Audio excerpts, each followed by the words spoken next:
किसी पीड़ित परिवार से नहीं मिल सकता है, इसका कोई जवाब प्रशासन और पुलिस के पास नहीं है।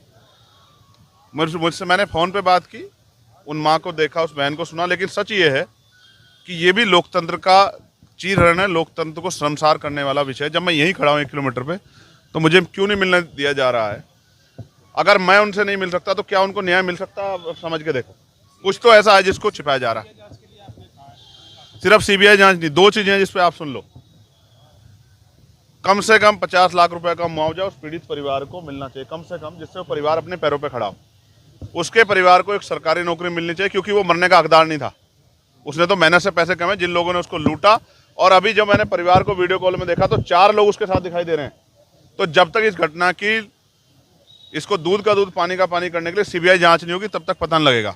और मैं आपके माध्यम से कहना चाह रहा हूँ, चाहे मेरठ की घटना हो या मुजफ्फरनगर की, ये दोनों घटनाएं, इन दोनों घटनाओं में जिस तरह का व्यवहार पुलिस का, प्रशासन का आम जनता के प्रति रहा है, उससे मैं ये मानता हूं कि ऐसी स्थिति में न्याय नहीं होगा। हम जल्द अपने साथियों से बात करके कमजोर वर्गों की पंचायत जो है, वो चाहे मुजफ्फरनगर में करें या मेरठ में करें, जब तक हमारी मांगे पूरी नहीं होगी हम उस पंचायत को चलाएंगे। ये पंचायत इसलिए होगी क्योंकि अगर वो हमें हमारे परिवार से नहीं मिलने देंगे तो हम अपने परिवारों को खुद अपने साथ बिठाकर उनके न्याय की लड़ाई को लड़ेंगे। आपसे बात हुई है पीड़ित परिवार से, क्या कुछ कहा परिवार के लोगों ने? वो अपनी बात कह रहे थे, लेकिन उसके साथ उनकी आंखों से लगातार आंसू भी बह रहे थे, क्योंकि वो इस बात को भी कह रहे थे, जब हमारे प्रतिनिधि को हमसे मिलने नहीं दिया जा रहा है तो हमें न्याय कैसे मिलेगा? ये बात उनकी सही है।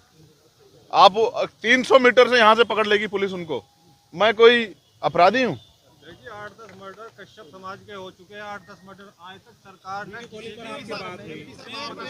क्या वीडियो कॉल पे बात करना, क्या वो किसी दूसरे देश में जो वीडियो कॉल बात करवानी पड़ रही है? ये सरासर जो है लोकतंत्र की हत्या है, और ये सरासर किसी चीज को किसी छिपाने का, उसको किसी दूसरी तरफ मोड़ने का प्रयास है। उनको पता है मैं जाऊंगा तो क्या होगा, जब मैं अपनी बहन का हाथ पकड़ूंगा तो उनको संबल प्रदान होगा, उनको हिम्मत प्रदान होगी, और वो जो बात फोन पे नहीं बता पाती क्योंकि पुलिस के अधिकारी कर, शायद वो मुझसे बता पाती।